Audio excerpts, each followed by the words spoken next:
Sign now or the wedding is off, Patricia Harrington declared, sliding a thick envelope across the polished mahogany table toward me. It's either that, or you can forget about my daughter forever. I was sitting in the private library of the Harrington Mansion in Beacon Hill, Boston, surrounded by shelves of expensive books that had probably never been opened. The smell of leather and waxed wood couldn't mask the tension in the air. 3 days before my wedding to Emma, the woman of my dreams, her parents had summoned me for an important talk about the future of the family. Patricia, a 55-year-old woman with perfectly coiffed hair and a suit that cost more than most cars, stared at me with that expression I had learned to recognize over the past 2 years, thinly veiled contempt. My name is Julian Parker, and at 30 years old, I had just received the most humiliating ultimatum of my life. But as Patricia smiled with that poisonous confidence, thinking she had me completely cornered, she had no idea she was about to discover that the poor teacher's son had a few secrets of his own. Robert Harrington, sitting next to his wife, adjusted the cuffs of his Italian shirt as he adopted the condescending tone he used at his board meetings. Julian, you seem like a sensible young man. Surely you understand that our family has responsibilities, certain protections that must be maintained. I opened the envelope slowly, pretending not to notice how they both leaned forward, waiting for my reaction. The prenuptial agreement was 42 pages of legal language that basically said, if you divorce, you get nothing, no matter what. It was so one-sided it was offensive. Interesting, I muttered, leafing through the pages with deliberate slowness. Very comprehensive. Patricia laughed, a cold, crystalline sound. It's standard for families like ours. I'm sure someone from your background understands the need for clarity in financial matters. My background. As if I'd crawled out from under a rock. For 2 years, they tolerated me because Emma loved me, but they never missed an opportunity to remind me that I didn't belong in their world. The subtle jokes about my department store clothes, the comments about my practical car, the way they always forgot to include me in important family events. There's an interesting clause here about intellectual property, I observed, pausing on a specific page. And another about limitations on access to family accounts. Robert waved impatiently. Technical details. The important thing is that it protects everyone's interests. Everyone. As if I were some parasitic threat that needed to be contained. I closed the document and placed it back on the table. What if I refuse? The two exchanged a look that said it all.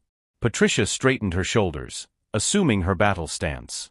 Then you don't really love our daughter as much as you claim. Because a man who genuinely loves a woman would do anything to secure her future. The manipulation was so obvious it was childish. But what struck me was the absolute confidence they had that it would work. Does Emma know about this? I asked. Emma will understand, Robert replied firmly. She was raised to understand the realities of life, unlike some people. Some people. They couldn't even say my name when they insulted me. I stood up slowly, tucking the envelope inside my jacket. I need to talk to Emma first. You have until tomorrow morning, Patricia declared, as if she were doing me a favor. 9 o'clock sharp. We expect your signature or your permanent removal from our family. I walked to the library door, feeling their satisfied stares burning into my back. They were sure they had defeated me. The poor man with no resources, forced to choose between dignity and love. If you're enjoying seeing how some people underestimate others based solely on appearances, don't forget to subscribe to the channel to find out what happens when those assumptions prove to be completely wrong. Because as I left that mansion with my shoulders seemingly slumped in defeat, my mind was already calculating exactly how to use my well-hidden $5 million to show the Harringtons that they had chosen the wrong opponent. The humiliation hadn't started today. It had started at the first family dinner 2 years ago, when Patricia asked if I really thought it was appropriate to wear a suit that was clearly not tailor-made for an event at her house. We don't want you to feel uncomfortable, she had said with that poisonous smile, but maybe next time we can suggest some stores more suited to your budget. Emma had tried to change the subject, but the damage was done. The message was clear, I didn't belong there. The Harringtons were Boston royalty. Fourth-generation bankers who had built a financial empire starting with a small bank in Back Bay that now stretched up and down the East Coast. Patricia came from an even older family, the Whitmores, whose money came from shipping and textiles since before the Civil War. To them, lineage wasn't just important, it was everything. Robert ran the Harrington Financial Group with an iron fist, known for his calculated ruthlessness in business. Patricia ruled Boston high society like a general commanding troops, deciding who had access to the city's most exclusive circles. And me? I was the son of 2 high school teachers from Worcester, Massachusetts. My mother taught English, my father math. They had met in college, married young, and dedicated their lives to education with a genuine passion of people who believe that knowledge can change the world. To the Harringtons, that made me little more than trash. Teachers, Patricia had muttered when Emma first mentioned my parents' profession. How noble. The tone made it clear that she considered noble to be synonymous with irrelevant. The humiliations became a systematic pattern. Invitations to important events arrived late, by mistake. My name was consistently forgotten in social introductions. Conversation stopped abruptly when I approached, as if my presence contaminated important discussions. At Robert's 60th birthday party, he made a point of introducing me as Emma's boyfriend, Julian. He works with, what is it you do? Something with computers. I was a senior software engineer at one of the largest technology companies in the region, leading a team of 15 people. But to Robert, any job that didn't involve moving money around was beneath him. Computers, he would repeat to his banker friends, as if it were the most hilarious thing in the world. Well, someone has to fix them when they break, right? Emma always tried to defend me, but there was a hesitation in her, a subtle embarrassment that hurt more than any direct insult. She loved me, I was sure of that, but part of her had internalized her family's values. They just need time to get to know you better, she would say after each incident. My parents can be difficult, but they want what's best for me. The best for her, apparently, did not include someone like me. The last straw had been last Christmas. Patricia had accidentally labeled my present as Emma's friend, even after 2 years of dating. When I opened it, it was a book on how to dress for professional success. I thought it might come in handy, she had said with that fake sweetness. Image is so important in the business world, don't you think? Robert had laughed, slapping me on the shoulder as if we were old friends. Patricia always thinks of everything. She has a keen eye for improvement. I had swallowed the insult silently, smiling and thanking her as if it really were a well-intentioned gift. Emma had looked visibly uncomfortable, but she hadn't said anything. That was the night I decided that if they wanted to play games about money and status, I would eventually teach them a lesson they would never forget. What they didn't know was that my teacher parents had taught me more than just humility and hard work. They taught me the importance of investing in education, both in myself and financially. When my maternal grandfather died during my senior year at MIT, he left behind something surprising. Not just a modest house in Cape Cod, but an investment portfolio that he had methodically cultivated for 50 years. Apple shares bought in 1980, Microsoft in 1986, Google at its IPO. $5,400,000 that I had kept a complete secret. Not out of shame, but out of principle. I wanted to be loved for who I was, not what I had. I wanted to build a career based on merit, not financial connections. And frankly, I wanted to see how far the Harringtons' arrogance would get them. Now, looking at the prenuptial agreement in my hands, I knew the time had come to find out exactly how stupid they really were. Because while Patricia and Robert congratulated themselves on having cornered the poor guy in his library of unread books, I was already mentally calling my lawyer to prepare a surprise that would wipe that arrogant smile off their faces forever. The conversation with Emma that night was worse than I had imagined. I found her in the apartment we shared in Back Bay, a modern penthouse that I had insisted on splitting the costs of, much to the horror of her parents.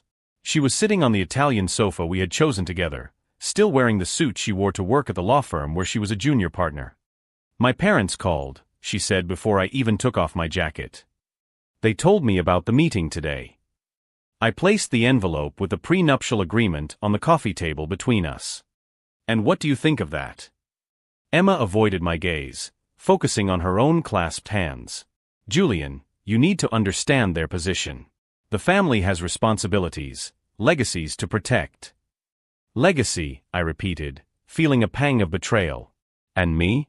What kind of legacy am I creating by signing a document that turns me into a well-dressed gigolo?"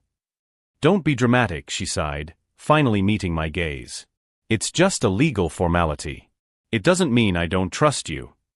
"Then why didn't you dismiss your parents when they brought up the idea?" The hesitation in her response told me everything I needed to know. Because maybe they have a point, she admitted, her voice almost a whisper. Our backgrounds are very different, Julian. I was raised in a world where these precautions are standard. Our backgrounds. As if I were from another planet. Emma, we've been together for 2 years. Do you really think I'm with you for your family's money? Of course not, she replied quickly, but doubt had taken root in her eyes. But, well, you have to admit that our financial situation is unbalanced. I earn significantly more than you. I come from an established family. So you agree with them? I agree that we need to be practical about the future. Practical. The word rich people use when they want to justify cruelty. I stood up and walked over to the window overlooking the Charles River. The city lights reflected off the dark water, each point of light representing lives that continued normally while mine was falling apart. What if I refuse?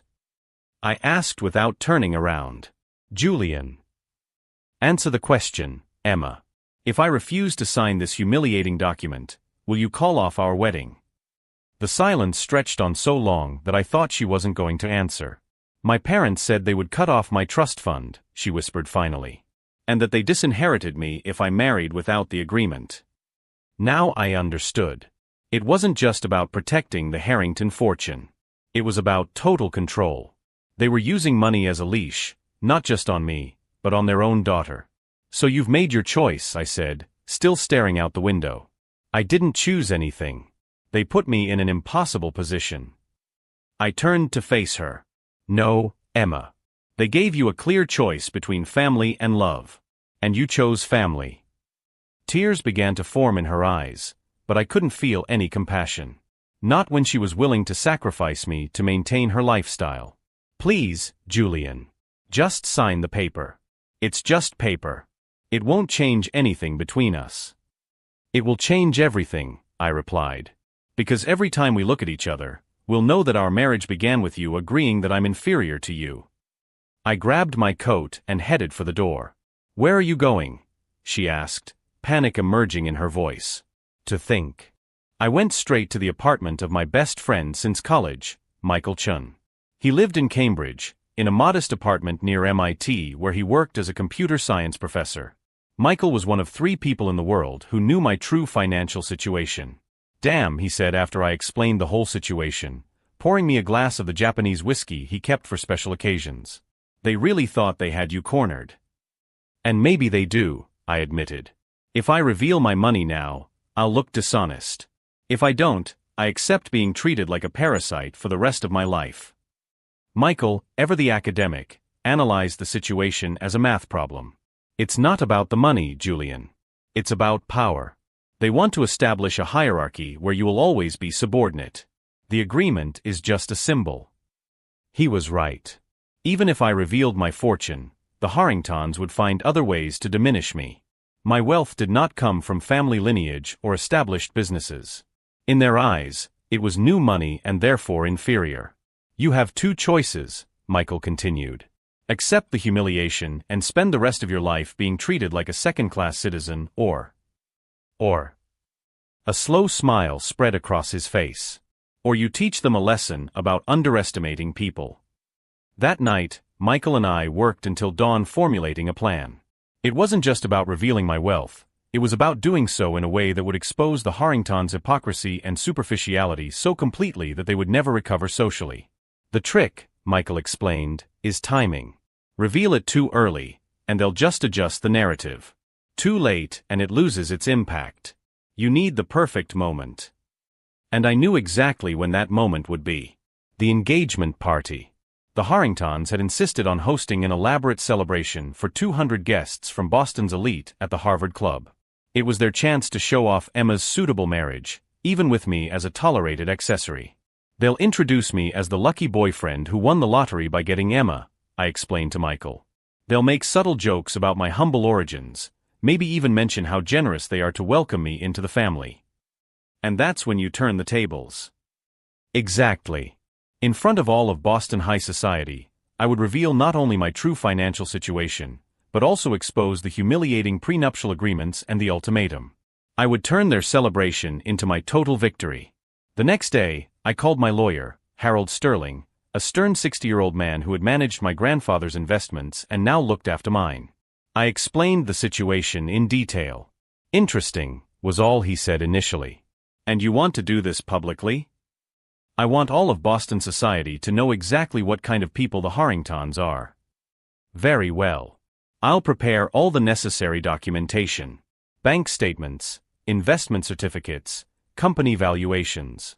All authenticated and impossible to dispute." While Harold organized the legal aspects, I began my own research on the Harrington family. If they wanted to play dirty, I needed to know all the rules. What I discovered was fascinating. The Harringtons' fortune, while substantial, was not as solid as it appeared. Robert had made some questionable investments in recent years, and the bank was facing regulatory pressure for dubious lending practices. Even more interesting, Patricia came from old money, but her family had lost most of its fortune 2 generations ago. She had married Robert as much out of financial necessity as out of love. All that arrogance about lineage was basically theater. In other words, the Harringtons themselves were, in many ways, exactly what they accused me of being: social climbers using marriage to improve their position. The irony was delicious. Emma called me several times that week, each conversation more desperate than the last. She could sense that something had changed in me, but she couldn't put her finger on it. "Julian, please, let's talk about this rationally," she pleaded during our last call. "My parents are willing to make minor adjustments to the agreement." "Minor adjustments," I repeated. "Like what?" "Allowing me to keep my shoes in the event of a divorce." "Don't be sarcastic. They just want to protect the family's interests." "And my interests? What do you think happens to them?" Silence. "I love you, Julian. Shouldn't that be enough?" "No," I replied with a clarity that surprised me. "Not when that love comes with humiliating conditions." That night, I finalized all the preparations. Harold had prepared a complete presentation of my financial situation. Michael helped time each element for maximum impact. And I had rehearsed my speech until I could recite it in my sleep. Because while the Harringtons were preparing to publicly humiliate me at the engagement party, assuming I would graciously accept my role as tolerated son-in-law, I was about to turn the tables completely. They wanted a show of power? I would teach them a lesson about what power really meant. And when the sun set over Boston that Friday, 6 days before the wedding that would never be, I knew I was ready for the showdown that would define not only my future, but the Harringtons' place in the society they held so dear. After all, they had made the fatal mistake of underestimating someone who had spent 2 years studying their weaknesses while they had fun exploiting mine. On Monday morning, Harold Sterling greeted me in his Beacon Street office with the military precision of someone who had spent 40 years navigating the treacherous waters of Boston's financial elite. At 62, he was the kind of lawyer the rich called when they needed problems to disappear quietly. "Julian," he said, gesturing for me to sit down in the leather armchair that probably cost more than most people's cars, "I've reviewed your financial situation and the Harrington documents. It's fascinating." He opened a thick folder on the table between us. "Your investment portfolio is impeccable. Diversified, conservative, but with consistent growth. Your grandfather was clearly a wise man." "And the Harringtons?" I asked. A slow smile spread across Harold's face. "Ah, that's where it gets interesting. Robert has made some questionable moves in the last 2 years. The bank is under investigation for predatory lending practices. Nothing criminal yet, but enough to make the regulators sit up and take notice." He slid another set of documents toward me. "And Patricia? Her family lost 80% of their fortune in 1987.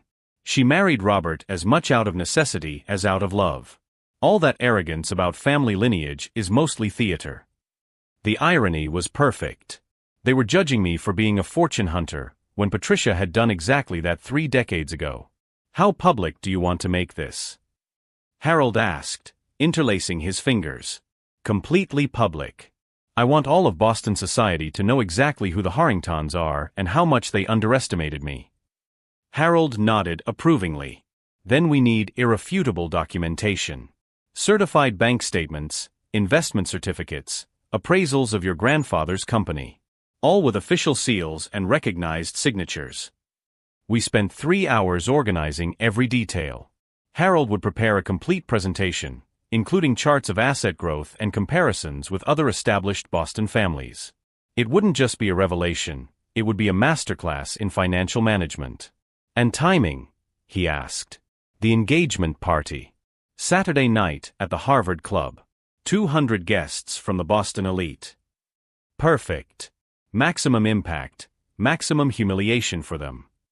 While Harold finalized the legal aspects, I began my own investigation into the Harringtons' weaknesses.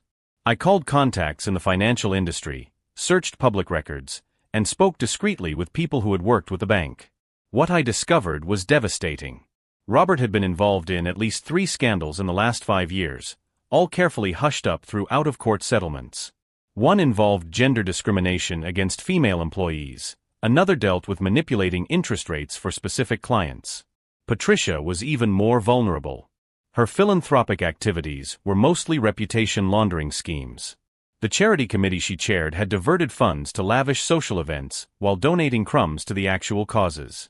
More interesting, they owed significant favors to very powerful people. Favors that could be called in at the right moment. Emma called me on Wednesday, her voice heavy with anxiety. Julian, my parents are asking about the prenuptial agreement. Have you decided? I'm still thinking about it, I lied softly. Please don't make this harder than it needs to be. It's just a piece of paper. Just a piece of paper. As if my dignity were nothing more than paper. Emma, answer me this honestly. If our roles were reversed, if your family were teachers and mine were rich, would you sign an agreement that left you with nothing? The silence that followed was the answer I needed. It's different, she said finally. How? Because you're a man. Men are naturally more financially ambitious. There it was. The real Emma, the one who had completely internalized her family's prejudices. Her love came with asterisks and conditions she didn't even realize she had. I understand, I replied calmly. Thank you for your honesty. On Thursday, Michael helped me rehearse my presentation. We had rented a small conference room to simulate the environment. Remember, he said, you're not just trying to humiliate them. You're rewriting the narrative. You're turning yourself from victim to protagonist. I practiced the timing, the intonation, every dramatic pause. The presentation would last exactly 12 minutes, long enough for maximum impact without losing the audience's attention. What if Emma tries to interrupt you? Michael asked. Then she'll find out along with everyone else what kind of man she really chose to marry. On Friday, Harold handed me the complete file. It was a legal masterpiece, colorful graphics, detailed comparisons, even projections for future growth. All presented with the elegance of a Wall Street investment proposal. One final question, Harold said as I reviewed the documents. Are you sure you want to do this? Once you reveal this publicly, there's no turning back. Your private life will be over forever. I thought about the question seriously. For 2 years, I had valued my financial privacy, the ability to be judged by my character rather than my bank balance. But the Harringtons had forced my hand. They had turned my discretion into vulnerability, my humility into weakness. I'm ready, I replied with absolute conviction. If you're following this journey of reversal and justice, be sure to subscribe to the channel to find out how this meticulous preparation will turn into the most spectacular fall that Boston society has ever witnessed. That night, I organized all the documents into an Italian leather binder, coincidentally, from the same store where Patricia bought her expensive handbags. The symbolism did not go unnoticed. Each page represented a year of hard work, smart investments, and financial growth that the Harringtons never imagined someone of my class could achieve. Each chart told the story of a man who had built wealth through merit and patience, not through inheritance and manipulation. Emma came home on Friday night looking exhausted. She had spent the week trying to mediate between me and her parents, an impossible position that was clearly taking its toll. Julian, she said, sitting down heavily on the couch, I need to know your final decision. The party is tomorrow. I sat down next to her, taking her hands. Emma, I love you. I always will. But I can't start our marriage by accepting to be treated as inferior. Tears began to form in her eyes. So you're going to call it off? Throw away 2 years just because of a stupid piece of paper? No, I replied softly. I'm not calling it off. But tomorrow night, during the party, I'm going to make a few things clear to your family and everyone else in attendance." Confusion crossed her face.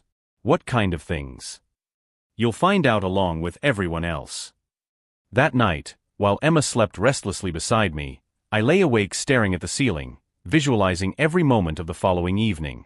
The Harringtons had planned the party as a show of power, an opportunity to flaunt how generous they were in welcoming someone of my class into their illustrious family. They didn't know they had set the stage perfectly for their own humiliation. Because while Patricia picked flowers and Robert practiced his condescending speech about welcoming the new member of the family, I was putting the finishing touches on a presentation that would forever change the way Boston society viewed both them and me. The engagement party that was supposed to be my public humiliation would become the beginning of the most spectacular social downfall Beacon Hill had ever witnessed. The engagement party at the Harvard Club was in full swing when I arrived, right on time at 8 o'clock in the evening. The main hall had been transformed into a display of Harrington opulence, floral arrangements that cost more than most people's monthly salaries, Dom Perignon champagne being poured like water, and a string quartet playing classical music. 200 of Boston's elites circulated in select groups, all dressed in their finest ball gowns and tuxedos. Bankers, politicians, judges, businessmen, basically everyone who mattered in the Harrington social circle was in attendance. Emma greeted me at the entrance, stunning in a navy blue dress that perfectly complemented the formal setting. "Julian, you're right on time." Dad was just about to give his welcome speech. Perfect timing, I thought. Just as planned. Robert Harrington stood in the center of the room, a champagne glass in his hand, radiating the confidence of someone about to execute what he believed to be a masterful display of social power. "Dear friends," he began, his voice carrying through the room with the authority of decades spent commanding boardrooms, "Patricia and I are thrilled to celebrate the engagement of our beloved Emma." Polite applause echoed through the room. "As you know, our family has always valued tradition, lineage, and financial prudence." A few knowing chuckles. "And while Julian comes from more modest circumstances, we are happy to welcome him into our family." Modest circumstances. Every word was carefully chosen to belittle me. "After all," Robert continued, clearly relishing the moment, "sometimes love transcends class differences, doesn't it? And we're sure Julian will learn a lot about financial responsibility from us." More laughter, now with a hint of condescension. Several people looked in my direction with that mixture of pity and amusement that high society reserves for outsiders. Patricia joined her husband, her poisonous smile flashing like a sharp blade. "Julian has been very flexible about the practical aspects of the marriage. Very understanding about certain protections that established families need to maintain. The prenuptial agreement." She was practically announcing to all of Boston society that I had agreed to be treated like a well-dressed gigolo. "So please," Robert raised his glass, "join us in welcoming Julian into our family. I'm sure he'll benefit greatly from the guidance we can offer." It was at that exact moment that I stepped forward into the center of the room. "Actually," I said, my voice cutting through the buzz of the crowd, "before any toasts, I'd like to share a few things with you all." A curious silence spread through the room. Robert and Patricia exchanged slightly annoyed glances, clearly unhappy with the interruption of the planned script. "Julian dear," Patricia said with that fake sweetness, "maybe we can talk after the—" "No, I think this is the perfect time," I interrupted, pulling a leather briefcase from my jacket. "Especially considering Robert just mentioned financial responsibility." I opened the folder and pulled out the first documents Harold had prepared. "Summer, there's something I've never mentioned to the Harrington family. Something about my own circumstances." The silence was now absolute. 200 people were completely focused on every word. When my maternal grandfather passed away during my senior year at MIT, he left me an inheritance. Not the modest Cape Cod house everyone expected, but an investment portfolio cultivated over 50 years. I held up the first document for everyone to see. Bank statements authenticated by Bank of America, showing liquid assets of $5,400,000. A shocked murmur rippled through the crowd. Patricia had visibly paled, while Robert seemed to be processing conflicting information. "This includes," I continued, pulling out more documents, "Apple shares acquired in 1980, Microsoft in 1986, and Google at its IPO. All documented here by my financial advisor, Harold Sterling." Harold, strategically positioned near the bar, nodded discreetly when I mentioned his name. Several people recognized him immediately. He was legendary in Boston wealth management. "Julian," Emma whispered beside me, her voice heavy with shock. "What are you talking about?" "I'm talking about dishonesty, Emma. About how some people make assumptions based on prejudice." I turned to face Robert and Patricia directly. "You spent 2 years treating me like a social parasite. Making jokes about my modest background, suggesting I needed financial guidance, insinuating I was a fortune hunter." The tension in the room was palpable. No one moved. And then, 3 days before the wedding, you ambushed me with a prenuptial agreement that would essentially turn me into a well-dressed employee. A document so one-sided and humiliating that it would be laughable if it weren't so insulting. I pulled a copy of the prenuptial agreement from the folder. This document, prepared by the Harrington family's lawyers, states that in the event of a divorce, I would be entitled to nothing. Property acquired during the marriage would remain with Emma, my rights to intellectual property would be limited, and I would essentially be treated as a hired worker, not a husband. Patricia finally found her voice. "Julian, this isn't the time." "This is exactly the time," I replied firmly. "Because you made it a point of public record to make my financial situation a topic of public discussion. So let's discuss it publicly." Harold began to approach, carrying his own folder of documents. "My advisor has prepared an interesting comparative analysis," I continued. "My investment portfolio has returned 8% per year over the last 5 years. The Harrington Financial Group has returned 5.7% over the same period." Nervous laughter began to emerge from some of the guests. Robert was visibly sweating now. "But here's the really interesting part," I said, pulling out another set of documents. "My advisor did some research on the financial soundness of the Harrington family itself."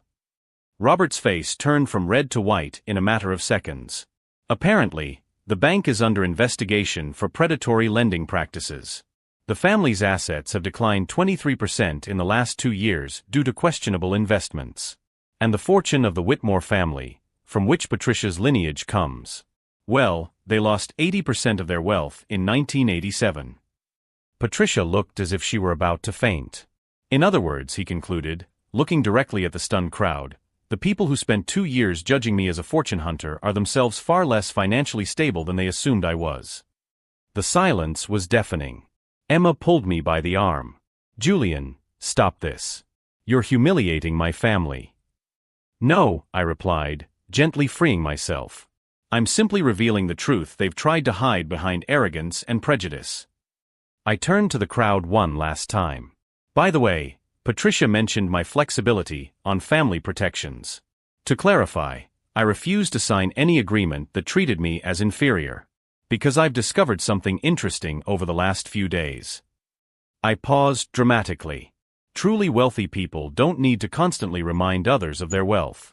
Truly sophisticated people don't need to humiliate others to feel superior. And truly secure people don't need legal agreements to maintain relationships. Robert finally exploded. "You have no right to make these accusations in public. Our lawyer is going to." "Go to what?" I interrupted calmly. "Sue someone for revealing public financial information? Everything I've presented here is available in government records or was voluntarily shared by you when you tried to humiliate me." I turned to Emma one last time. "The question that remains is simple. Do you want to marry someone who respects you as an equal, or do you want to marry someone who accepts being treated as a subordinate by his family?" As Emma struggled to find words, I began to walk toward the exit. But before I left completely, I stopped and turned to the crowd one last time. For those who are curious about how this story ends, I recommend paying close attention to the financial news next week. Because while the Harringtons were busy planning my humiliation, I was busy organizing something much more interesting. And with that, I left the party in absolute silence, knowing that I had planted seeds that would blossom into a harvest of consequences the Harringtons could never have imagined. The weeks following the engagement party were a social earthquake in Boston. The revelations I made at the Harvard Club spread through high society like wildfire. The next day, the Boston Globe published an investigative article on the questionable practices of the Harrington Financial Group. Apparently, my presentation had inspired journalists to dig deeper. Robert was forced to resign from the board of 3 charitable organizations when questions about conflicts of interest came to light. The bank faced a full audit that revealed irregularities even worse than I had mentioned. Patricia saw her position as chair of the Beacon Hill Charity Committee revoked when it was discovered that she had diverted funds to finance her extravagant parties. Emma sought me out 5 days after the party, showing up at my apartment with her eyes swollen from crying. "Julian," she said, her voice breaking, "I didn't know about the money, about what my parents are really like, about anything." "You knew enough," I replied calmly. "You knew they treated me badly, and you chose to side with them. I was afraid of losing them completely. And now? You've lost me and them anyway." The irony was perfect. The Harringtons had lost not only a wealthy son-in-law, but also their social reputation and stable financial position. Michael called me a week later with even better news. "Julian, you won't believe it. 3 prominent Boston families have canceled contracts with the Harringtons Bank. And that exclusive club where Patricia always showed off? They suggested she take some time off from socializing." The most important transformation, however, happened to me. For 2 years, I had hidden my wealth out of humility, but I learned that transparency is not arrogance when used to defend dignity. I began to use my fortune more actively. I invested in technology startups led by people from modest backgrounds, created a scholarship fund for children of teachers to attend MIT, and established a microcredit program for small entrepreneurs. 6 months later, I ran into Patricia at the supermarket. She was buying generic brands, a dramatic departure from the gourmet products she used to flaunt. "Julian," she said, avoiding my gaze. "I wanted to apologize. My behavior was unacceptable." "Thank you," I replied simply. There was no need to dramatize. Robert had to sell the Beacon Hill mansion and move into a modest apartment. I heard he got a job as a junior financial consultant, a position he would normally give to someone 30 years younger. Emma? She officially called off the engagement 2 weeks after the party. She moved to San Francisco, where no one knew about the family scandal. I sometimes get updates through mutual acquaintances. She's working at a smaller firm, rebuilding her career away from her parents' shadow. The most rewarding part was discovering that my story inspired others. I received dozens of messages from men and women who had been underestimated by their partners' families, finding the courage to stand up for themselves. Harold said something to me that stuck. "Julian, you didn't destroy the Harringtons. You simply removed the masks they were wearing. The destruction that followed was caused by who they really were." The lesson I learned was simple: never allow others to define your worth based on assumptions and prejudices. When people underestimate you, it's not a reflection of your limitations, but of their limitations in seeing beyond superficial appearances. Today, I use my wealth not to flaunt it, but to create opportunities for others who, like me, were judged by their origins rather than their potential. If you are going through situations where people underestimate you or treat you as inferior, remember, your response does not have to be destruction, but it can be transformation. Sometimes the greatest revenge is simply becoming the best version of yourself and letting the truth speak for itself. If stories of overcoming adversity and turning your life around inspire you as much as they inspire me, subscribe to the channel and turn on notifications. We have many more stories of people who refuse to accept being held back. In the end, the Harringtons tried to humiliate me, but they only gave me the opportunity to show the world who I really was. They paid the price for their arrogance, while I discovered the value of authenticity. And that, my friends, is a lesson worth $5 million.